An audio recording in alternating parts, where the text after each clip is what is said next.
오늘은 종료주일입니다. 종료주일이란 예수님께서 십자가를 지시고 죽으시기 위해서 나귀 새끼를 타고 예루살렘 성에 들어올 때에 사람들이 종려 가지나무를 들고 흔들며 호산나 호산나 우리를 구원해 달라고 하는 그 외침이 있었던 그 날을 의미하고 있습니다. 우리 예수님은 그렇게 왕으로 나귀 새끼를 타고 예루살렘 성에 입성하셨고, 가장 먼저 하신 일은 성전을 청결하게 하는 사건이었음을 누가가 기록으로 보여주고 있습니다. 성전은 당시에 타락을 했고 기도하는 집이 아니라 사람의 목숨을 빼앗는 강도의 소굴이 되었습니다. 주님은 그 성전을 청결케 하시고 날마다 성전에서 말씀을 가르치셨는데, 그 말씀 가운데에 성전이 멸망당할 것을 말씀한 대목이 나옵니다.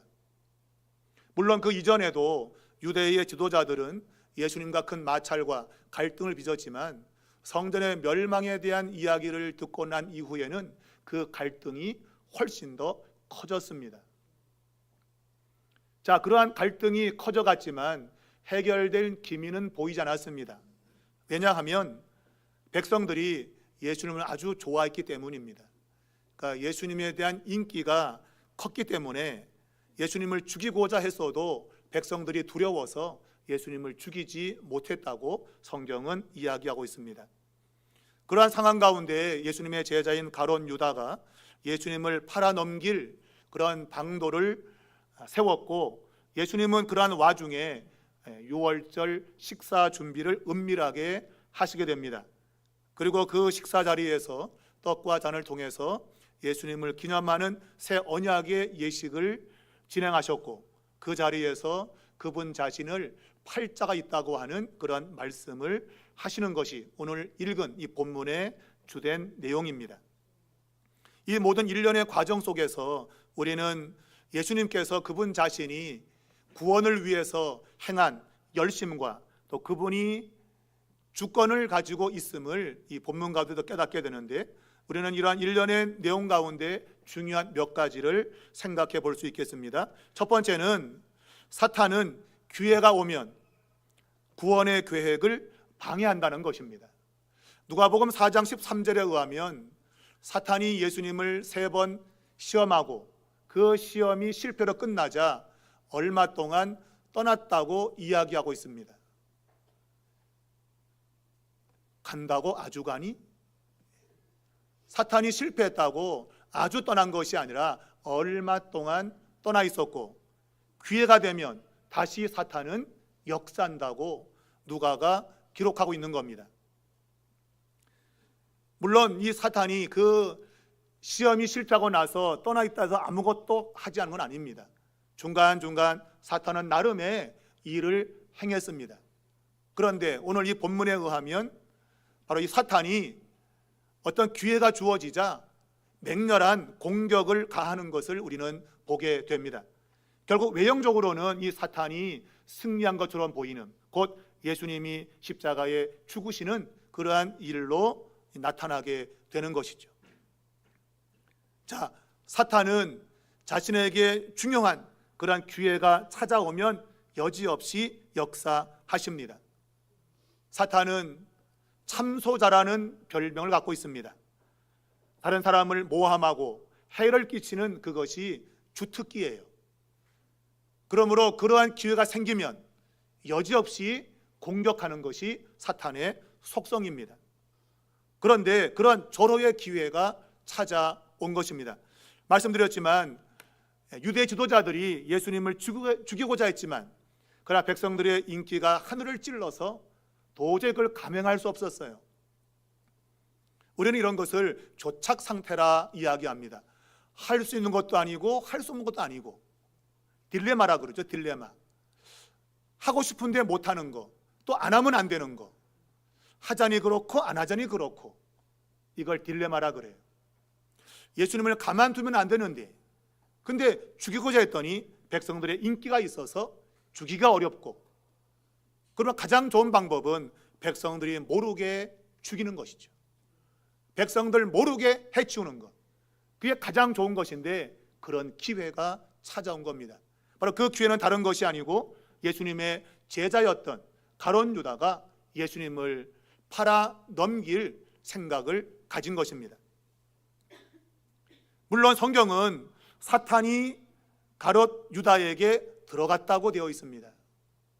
이것은 어둠의 권세의 역사를 말하는 것이고 또한 그 역사에 유혹된 그러한 인간의 비참함을 또한 이야기하고 있습니다. 단순히 이것이 가룟 유다가 희생의 제물이 되었다 그런 말은 결코 아닙니다. 가룟 유다는 자신의 욕망에 붙들려 살다가 결국은 예수님을 돈을 받고 넘겨주기로 결정을 한 것입니다. 사탄은 바로 이것을 이용한 것입니다. 이제 가룟 유다가 전해주는 비밀한 정보를 통해서 예수님을 은밀하게 해칠 수 있는 그런 기회가 생긴 것입니다. 사탄은 이것을 놓치지 않은 것이죠. 그는 끊임없이 기회를 엿보고 있었는데 그 방도를 찾지 못할 때에 가룟 유다가 그 기회를 제공해 주었던 것입니다. 사탄은 우리에게 여러 가지 시험과 또 죄를 통해서 또 영적인 눈을 가림으로 우리 사람들을 유혹하고 넘어지게 만듭니다. 사탄은 하나님의 일을 방해하고 구원의 역사를 방해하는 그러한 것이 사탄의 목표인데 바로 거기에 지금 가룟 유다가 걸려든 것입니다. 은밀한 시간, 은밀한 장소를 아는 것은 이제 가룟 유다의 몫이 된 겁니다. 자, 이것이 왜 중요한가 하면 당시 예루살렘의 유월절을 지키기 위해서 사람들이 모이게 되면 약 10만 명 넘는 수십만 명의 사람이 운집하게 됩니다. 그러면 그 많은 사람이 모여 있을 때 예수가 뭔가를 터뜨리면 폭동이 날 수 있고 여러 가지 문제점이 발생할 수 있는 거예요. 그러므로 은밀하게 제거해야 되는데 바로 가룟 유다가 그러한 은밀한 정보를 제공해서 예수님을 은밀하게 죽일 수 있는 그런 기회를 만들어 주었으니 이제 사탄에게는 기회가 생긴 겁니다. 사탄은 그 최고의 기회를 결코 놓치지 않을 겁니다. 자, 본문에 보면 돈을 주고 예수님을 넘겨달라고 언약을 맺었다 이렇게 이야기를 하고 있습니다. 그리고 이 가룟 유다는 예수님이 무리가 없을 때 넘겨줄 그런 기회를 찾았다고 성경은 말하고 있습니다. 여러분, 사탄은 기회가 오면 그 기회를 놓치지 않습니다. 성경 우리에게 말하기를 마귀에게 틈을 주지 말라고 했습니다. 그런데 우리에게 얼마나 이 빈틈이 많은지, 성경은 이 틈을 바로 마귀가 예수님께 했던 그 시험 3가지를 통해서 우리에게 이야기하고 있고, 사도 요한은 요한일서 2장 15절 이하에서 육신의 정욕과 안목의 정욕과 이생의 자랑, 이 3가지가 세상으로부터 왔다, 하나님께 온 것이 아니고 세상으로부터 와서 그 사람을 유혹한다라고 이야기하고 있습니다. 쉽게 말하면 내 육신과 관계되어진 일, 나의 유익과 관계되어진 일이라고 한다면 그것에 사단이 역사한다는 얘기예요. 하나님의 사람들은 눈에 보이는 걸 쫓아가서는 안 됩니다. 성경이 말하는 세상이라고 하는 것은 눈에 보이는 것을 이야기합니다. 그런 것들 당장 보기에 좋고 그것이 대단해 보이지만 결국은 그러한 것들은 하나님께로부터 온 것이 아닙니다. 잠깐 있다가 사라져 갈 것들입니다. 근데 사람들은 거기에 눈을 뺏기는 거예요.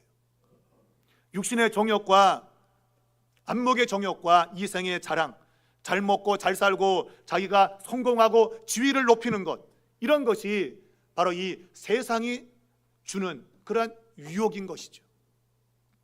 가룟 유다는 물질에 눈을 뺏긴 겁니다. 물질에 눈이 뺏기고 욕망에 붙들려서 결국은 예수님을 넘겨줄 방도를 찾기 시작했던 것입니다. 여러분과 저에게는 마귀가 틈을 탈 만한 육신의 정욕과 안목의 정욕과 이생의 자랑거리, 혹시 그런 게 있지 않습니까? 그저 눈에 보이는 게 좋아서 그거 따라가고 싶은 그런 마음이 들지 않습니까? 여러분, 있다면 조심하셔야 됩니다. 사탄은 그런 걸 기회로 잡고 집요하게 공격을 해올 것입니다. 그러면 거기에 넘어지기 때문입니다. 성경은 우리에게 영적으로 깨어 있어야 사탄의 시험에 들지 않는다고 말하고 있습니다. 여러분, 영적으로 잠들면 안 됩니다. 깨어 있어야 됩니다. 여러분, 지금 영적으로 깨어 있으신가요? 아니면 도대체 뭔가 모르겠다, 에라 모르겠다, 막 살자, 영적으로 잠자고 있는 겁니다. 그런 사람에게 마귀가 기회를 틈타서 넘어뜨리게 되는 거예요. 바로 사탄은 지금 그렇게 가룟 유다를 이용하여 예수님을 넘어뜨리기 위해서 도전해 온 것입니다. 여러분과 저는 항상 깨어 있어서 마귀에게 틈을 주지 않는 그러한 영적 삶이 이루어져야 될 줄로 믿습니다. 두 번째는 이 예수님의 유월절 식사 준비 그 속에 그분의 열심과 주권이 들어있다고 하는 겁니다. 자, 주님은 고난 당하기 전에 마지막 유월절 식사를 제자들과 함께 하기를 원했다고 오늘 본문이 말하고 있습니다. 예수님은 마지막 유월절 식사, 그것을 제자들과 함께 하기를 원했어요. 성경은 원하고 원했다고 되어 있습니다. 헬라 말로는 갈망한다는 뜻이에요. 갈망 하나만 있어도 굉장히 원하는 것인데 그 갈망을 또한 갈망한다. 그러니까 갈망의 제곱, 굉장히 원했다는 것입니다. 왜 주님께서 유월절 이 식사를 그렇게 원하셨을까? 바로 그것은 이 유월절 식사가 보통 식사가 아니기 때문입니다. 매년마다 돌아오는 그런 유월절 식사 그 정도가 아니고, 예수님이 지금 마지막 갖게 된 이 최후의 만찬은 예수님의 그 십자가의 구원의 역사를 미리 맛보게 하는 아주 중요한 의식이기 때문입니다. 예수님은 이 식사를 위해서 비밀리에 준비하셨습니다. 우리 성경을 보게 되어지면 예수님께서 마치 007 작전을 하듯이 베드로와 요한을 성에 보내면서 물동이 이고 가는 사람을 만나고 그를 쫓아가서 그 집 주인에게 유월절을 보낼 그 방을 달라고 이야기하라고 명령했습니다. 그 사람을 만날 확률이 얼만큼 될까요? 우리가 본문에 등장하는 이 사람은 남자입니다. 당시에 물을 지고 가는 사람은 대부분 여성이었습니다. 근데 남자가 물동이를 가지고 갈 확률이 얼마나 될까요? 불가능이죠. 요즘도 남자들이 폼 잡고 나는 뭐 부엌에 안 들어가 뭐 이런, 그런 걸 내가 왜 해? 뭐 이런 거. 어쨌거나 이 물동이를 들고 있는 남자를 만날 확률은 거의 없습니다. 또 언제 가야 그 사람 만날지 그것조차도 모릅니다. 그냥 가라 그러면 만날 것이다. 성경은 그들이 갔을 때에 바로 그 사람을 만났다고 되어 있고, 그 집에 들어가서 주인에게 유월절을 보낼 방을 달라고 이야기했다고 기록되어 있습니다. 여러분, 은밀하게 모든 것이 진행이 되고 있습니다. 이 사람이 누구인지 공개적으로 드러내놓고 있지 않고 유월절 식사 장면을 아주 은밀하게 준비했다고 하는 것을 누가가 드러내고 있는 겁니다. 은밀한 준비. 왜냐하면 공개적으로 했다면 예수님의 그의 행적은 발견될 수 있기 때문입니다. 은밀할수록 위협이 적은 거죠. 지금 유대 지도자들이 예수님을 죽이기 위해서 지금 혈안이 되어 있습니다. 근데 그걸 공개적으로 드러낸다면 분명 생명의 위협이 있을 거예요. 그러므로 주님은 은밀하게 이 일을 진행을 하고 있습니다. 여러분, 은밀한 진행, 이것이 원래적인 모습이었다면 안전할 겁니다. 그러나 이미 가룟 유다가 돈을 받고 은밀하게 행하는 모든 일을 정보를 넘겨주기로 했습니다. 그러므로 예수님의 이 일은 매우 위험천만한 일입니다. 만일 사람들이 많이 있다면 더 안전할 수 있을 겁니다. 왜? 사람들에게 인기가 있기 때문입니다. 그러나 만일 비밀리서 행동한다면 그 행적이 가룟 유다에 의해서 넘겨질 것이고, 그러면 비밀리에 예수님은 체포되어서 죽게 될 것입니다. 우리 주님은 굉장히 위험한 일을 위험스럽게 지금 하고 있는 겁니다. 표면적으로는 이것이 안전하기를 바라는 마음이지만 그러나 실제로는 매우 위험한 행위였습니다. 오늘 이 유월절을 준비하는 이것을 가룟 유다조차도 사실 몰랐다고 돼 있어요. 어디서 준비합니까? 라는 이 말은 아무도 그 장소를 몰랐던 것입니다. 그만큼 철저하게 예수님이 비밀스럽게 일을 진행했다고 볼 수 있어요. 자, 이 일이 초능력적인, 초자연적인 현상으로 된 것인지, 아니면 미리 주님께서 사람을 만나서 그 집중에 돈 주고 좀 준비해 주라 한 것인지 성경은 밝히지 않고 있습니다. 그러나 어찌되었든 초자연적인 능력으로 준비하셨던, 아니면 사람과 미리 약속을 하고 이것을 준비했던 간에 위험한 것은 똑같은 겁니다. 똑같이 위험을 담고 있는 겁니다. 바로 그것은 가룟 유다가 이미 거래를 했기 때문이에요. 그러므로 은밀하게 진행되는 것은 매우 위험한 상황입니다. 그런데 예수님은 이 일을 주권적으로 행하신 겁니다. 매우 위험스럽지만 그러나 주님은 유월절 식사를 끝까지 진행해 내신 겁니다. 여러분, 아무리 위험해도 하나님의 주권이 있는 한 해를 입지 않습니다. 이게 여러분 하나님의 주권입니다. 아무리 세상이 자기 힘이 강하다고 애를 써도 하나님이 막으면 할 수 없어요. 모든 일은 하나님이 허락해야만 가능한 것입니다. 예수님은 유월절 식사를 먹기를 원했다고 되어 있습니다. 이것은 그분의 열심을 이야기합니다. 내가 너희들에게 미리 구원의 은혜를 맛보게 할 거야. 그것이 마지막 유월절 식사였던 겁니다. 주님은 그런 열심을 내셨고 이것은 그분의 주권 속에서 시행되었던 겁니다. 여러분, 눈으로 보기에 아무리 어렵고 힘들어 보여도 하나님의 주권을 믿으면 강하고 담대해집니다. 사람들은 이것을 깨닫지 못하기 때문에 눈에 보이는 대로 반응하다가 두렵고 떨림으로 인생을 포기하고 맙니다. 하나님의 주권을 믿으면 아무리 위험하고 어려운 일, 도리어 이 비밀선의 행적은 예수님에게 위협이 되는 상황인 거예요. 그래서 최대한 비밀스럽게 진행한 겁니다. 그러나 하나님의 주권, 예수님의 그 주권 속에서 이 일은 이루어진 것입니다. 여러분 기억하시기 바랍니다. 하나님의 주권을 넘을 것이 세상에 없습니다. 하나님의 주권에서 여러분을 뺏어갈 것은 이 세상에 아무것도 없습니다. 하나님의 능한 손으로 여러분을 지킨다고 한다면 여러분은 지켜지는 겁니다. 하나님이 작정만 하시면 어느 것도 그것을 무너뜨릴 수가 없기 때문이에요. 그러므로 여러분이 예수를 믿는 것은 수지 맞는 거죠. 수지 맞는 거예요. 어떤 것도 예수 믿는 사람에게서 그를 뺏어갈 수 없는 거예요.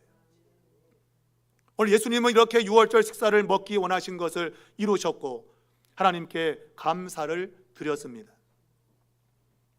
여러분, 예수님의 그 열정, 열심을 기억하십시오. 이것을 그렇게 철저하게 준비하시고 구원의 그 은혜를 미리 맛보게 하시는 이러한 떡과 잔을 나누는 이 예식을 위해서 주권을 작동하신 이 주님의 이 역사하심을 기억하시기 바랍니다. 여러분의 인생에도 우리 주님의 열심과 주권이 작동하고 있습니다. 여러분 이것을 인식하고 사는 것이 중요한 거예요. 그러면 어떤 어려움이 와도 두려움이 없습니다. 그러한 역사 있기를 여러분에게 나타나기를 주의 이름으로 축원합니다. 한 가지 더 덧붙이자면 예수님께서 이 식사 자리에서 떡과 잔을 나누게 됩니다. 특별히 잔을 나누면서 20절에 말씀하시기를 이 잔은 내 피로 세우는 새 언약이니 곧 너희를 위하여 붓는 것이라고 했습니다. 이것은 예수님의 십자가의 죽으심, 피 흘리심을 의미하고 있습니다. 예수님은 십자가에서 피를 흘리실 겁니다. 찬송에도 보면 예수 십자가에 흘린 피로소라고 되어 있잖아요. 십자가에서 우리의 죄를 위해서 피를 흘리신 그 주님. 근데 오늘 성경은 흘린다는 단어를 쓰지 아니하고 붓는다는 단어를 사용하고 있습니다. 여러분, 붓는 것과 흘리는 건 다릅니다. 그냥 흘리는 건 그냥 이렇게 흐르는 것에 불과하지만 붓는 것은 쏟아붓는 겁니다. 원초적 의미는 예수님 십자가 죽을 때 난폭하게 피가 쏟아지는 것을 말하고 있지만 동시에 이것은 예수님이 인간의 구원을 위해서 그분이 열정적으로 행하심을 의미합니다. 주님 우리의 구원을 위해서 아낌없는 그분 자신의 내어주심, 그것이 붓는다는 단어 속에 담겨 있는 겁니다. 여러분과 저는 대강대강, 대충대충 그렇게 신앙생활 할 때가 많지 않습니까? 예수님은 그런 분이 아니에요. 예수님은 모든 걸 쏟아붓는 분입니다. 그분은 우리에게 피를 조금 흘린 분이 아니라 몸에 있는 모든 피가 다 쏟아 부어질 정도로 우리의 구원을 위해서 헌신하신 분이에요. 여러분, 예수님의 흘린 피가 아니라 예수님이 쏟으신 피입니다. 이걸 기억한다고 한다면 여러분과 저는 그 은혜에 감사할 수밖에 없어요. 나를 위해서 피를 흘린 정도가 아니라 쏟아부으신 그 예수님의 사랑의 열정을 우리가 깨달아야 된다, 그 얘기예요. 그 사랑을 안다면 우리 역시 쏟아붓는 인생이 되는 것이죠. 주를 아낌없는 헌신을 할 수밖에 없는 거예요. 근데 어디 그러냐 말이에요. 여러분과 저가 그렇습니까? 한다고 하지만 대충대충, 대강대강 한 번 했다가 또 그만 둬버리고 또 기회되면 하고, 뭐 이게 우리의 모습이지 좀 예수님처럼 쏟아붓는 모습이 우리에게 없지 않습니까? 예수님은 정말 우리가 믿을 만한 분입니다. 왜냐하면 우리 위해서 쏟아부었기 때문입니다. 우리가 부모님의 은혜에 감사할 수 있는 것은 부모님들이 그분의 에너지를 다 우리 위해서 쏟았기 때문입니다. 인간적으로 봐도 우리는 부모님의 은혜에 감사할 수밖에 없어요. 근데 하나님의 아들이 뭐가 부족하다고 여러분과 저가 멸망하지 않도록 피를 쏟아 붓냐 말이에요. 주님의 사랑은 대충대충한 사랑이 아니었습니다. 그분의 헌신과 열심은 대강이 아니었습니다. 쏟아 붓는 열심이었고 쏟아 붓는 사랑이었던 거예요. 여러분과 저 오늘 예배하면서 우리 위해서 모든 것 쏟아 부으시는 예수님의 열정과 그 사랑을 깨달을 수 있기를 주의 이름으로 축복합니다. 마지막 세 번째는 이 예수님의 죽으심 속에는 주님의 주권과 그에 따른 반응의 책임이 있음을 우리에게 이야기하고 있습니다. 자, 예수님은 제자 가룟 유다의 손에 팔려 죽게 될 것입니다. 성경 이것을 작정되었다고 말합니다. 이미 계획된 일이라는 거예요. 예수님은 지금 계획된 대로 모든 일을 진행하고 있습니다. 가룟 유다는 비밀리에 정보를 제공하고 예수님을 비밀리에 체포조를 동원해서 예수님을 잡아 죽일 계획을 지금 세우고 있는 겁니다. 동시에 예수님도 비밀스럽게 유월절 식사를 준비하고 있습니다. 가만 생각해 보면 예수님은 죽기 위해서 이 모든 일을 행하시고 있는 겁니다. 왜냐하면 작정대로라는 말 때문입니다. 모든 것이 작정된 대로 이루어지고 있는 겁니다. 쉽게 말하면 예수님이 은밀하게 진행한 모든 것은 결국 죽음으로 연결되는 작전된 여정이었던 거예요. 대부분의 우리 인간은 살기 위해서 뭔가를 계획하고 작정합니다. 그런데 예수님은 죽음을 작정하신 거예요. 모든 것이 죽음을 향해서 초점이 맞춰져 있었던 겁니다. 왜 그분이 이것을 작정해야 됐는가? 이것이 되지 않으면 여러분과 저는 구원받지 못하기 때문입니다. 예수님은 이것을 작정하셨고 그래서 가장 위험한 행동을 취하셨던 거예요. 비밀스러운 행동. 마지막 주님은 비밀스럽게 겟세마네 동산에 가서 기도하시는 중에 잡히시게 됩니다. 유월절 이 의식도 굉장히 위험스러웠는데 이걸 넘겼지만 그러나 동산에서 기도하는 중에 예수님은 잡히게 됩니다. 가룟 유다가 그 정보를 알려주었기 때문입니다. 그러므로 예수님이 행한 모든 일들은 실제로는 은밀한 것이었으나 실제로는 죽음을 향한 길이었던 겁니다. 여러분, 이것이 아이러니입니다. 우리는 살기 위해서 모든 걸 은밀하게 비밀 속에 진행하는데 예수님은 죽으시기 위해서 은밀한 행동을 하셨다는 거예요. 자, 예수님께서 지금 본문에 말하기를 그분 자신이 간다고 했습니다. 나는 작정대로 된 대로 가거니와 라고 했습니다. 예, 예수님은 가실 겁니다. 어디로 가시나요? 코바디스 도미네, 주여 어디로 가십니까? 예수님은 과연 어디로 가십니까? 성경 예수님께서 골고다 언덕 십자가로 나아간다고 말씀하고 있습니다. 그분이 지금 모든 행한 일들은 결국 십자가에 초점을 두고 있는 겁니다. 십자가로 죽음을 향하여 나가신 주님의 그 여정을 이야기하는 겁니다. 그러나 그것으로 끝난다면 성경이 이 각원이라는 단어를 쓰지 않을 겁니다. 이 간다는 의미 속에는 십자가로 가는 건 맞지만, 그러나 그 너머에 영광의 길, 하나님 보호자 우편으로 간다는 의미가 강하게 담겨 있습니다. 예수님은 십자가 길로 분명히 갑니다. 그러나 그 길이 끝이 아니고 그 길 너머에 있는 하나님 보호자 우편으로 가는 영광의 길로 가시는 겁니다. 우리의 신앙은 여기까지 가야 되는 것이죠. 때로 우리 인생이 십자가 같은 그러한 큰 짐을 지는 것처럼 고통스럽지만, 그러나 그 길 끝에는 하나님 보호자 우편의 영광이 기다리고 있는 것입니다. 십자가 끝에는 영광의 길이 있는 것이죠. 바로 주님은 그것이 작정되었다고 말하며 오늘 주님과 함께 있는 제자들에게 용기와 희망을 줍니다. 그러나 동시에 이 간다는 말은 이 식사 자리에 지금 자신을 팔자가 있다고 하는 이 말과 더불어 오버랩이 되고 있습니다. 예수님은 가게 되는데 사랑하는 제자의 손에 팔려서 가게 된다는 것입니다. 여러분, 가룟 유다가 그 자리에 함께 있었을 겁니다. 보라, 나를 파는 자의 손이 나와 함께 상 위에 있도다. 그러면서 이미 작정된 대로 나는 가겠지만 나를 파는 자에게는 화가 있을 것이다 라고 말씀했습니다. 제가 하나님의 주권을 이야기할 때 조심할 것이 바로 이 부분입니다. 하나님의 주권 속에 모든 일이 이루어집니다. 그러나 그 주권이라고 하는 것 때문에 하나님께 책임을 다 떠넘길 수 없습니다. 근데 우리는 그럴 때가 참 많은 것이죠. 하나님 모든 걸 정한 거 아니냐? 그러므로 나의 실패는 내게 책임이 있지 않아. 왜? 하나님이 작정한 거기 때문에.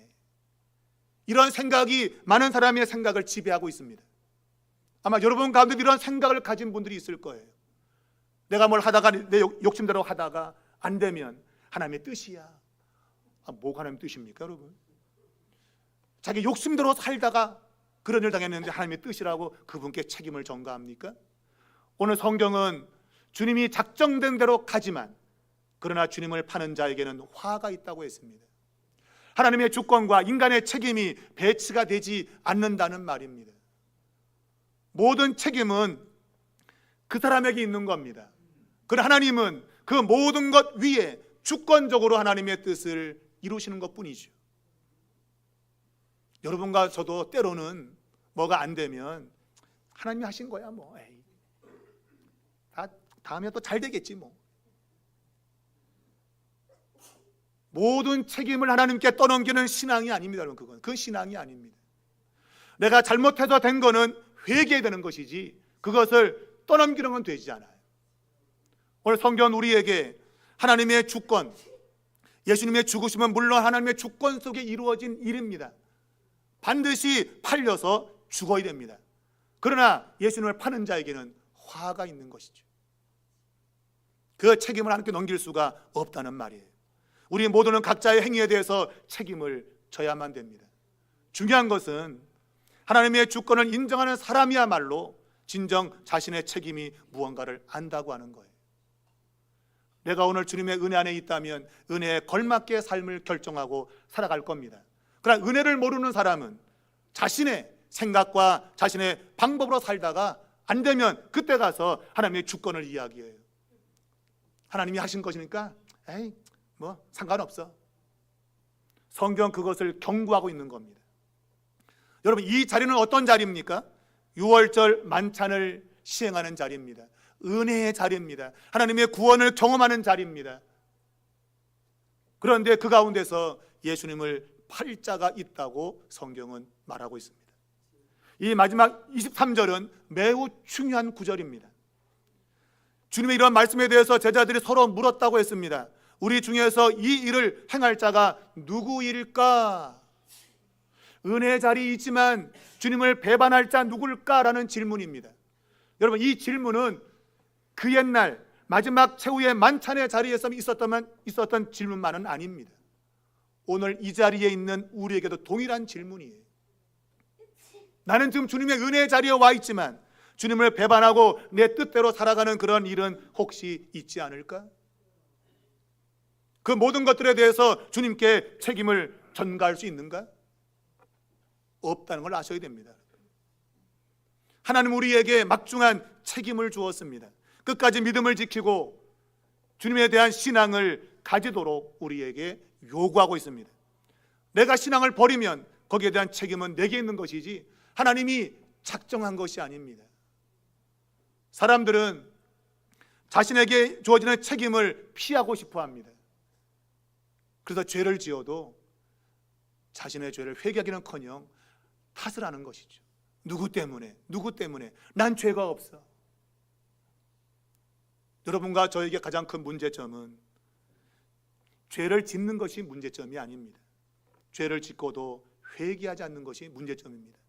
여러분, 하나님은 회개를 좋아하십니다. 하나님은 회개하는 것이 회개할 것이 없는 99명이 하는 것보다 더 기뻐한다고 말할 정도로 회개를 기뻐하십니다. 근데 우리는 회개보다도 합리화를 시킵니다. 그래서 그런 거야. 핑계를 대고 이유를 댑니다. 여러분과 저는 오늘 어느 자리에 서 있습니까?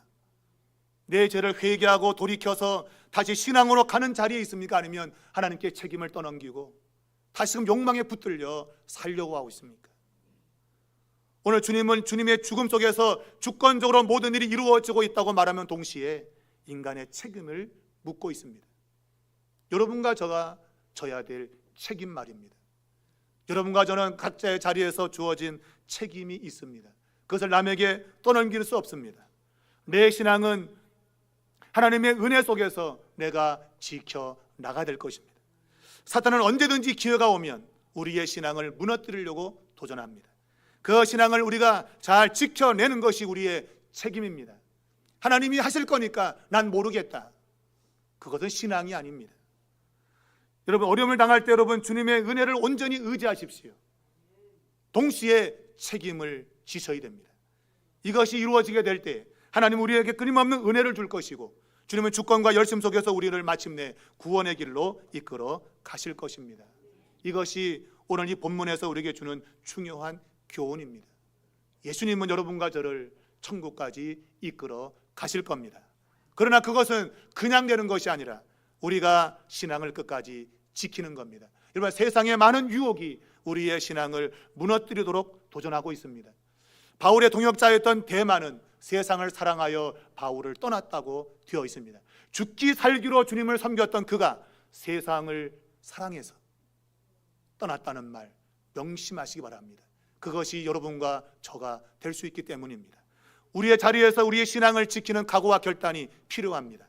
사탄은 오늘도 기회를 절대로 놓치지 않을 겁니다. 우리는 그러한 기회를 주지 말아야 될 것이고 끝까지 신앙을 지키는 그러한 신앙적 여정을 달려가겠습니다. 여러분, 고난의 길이지만 끝까지 달려가면 부활의 영광이 반드시 있을 것입니다. 여러분과 저가 그 자리까지 나아갈 수 있기를 주님의 이름으로 축원합니다.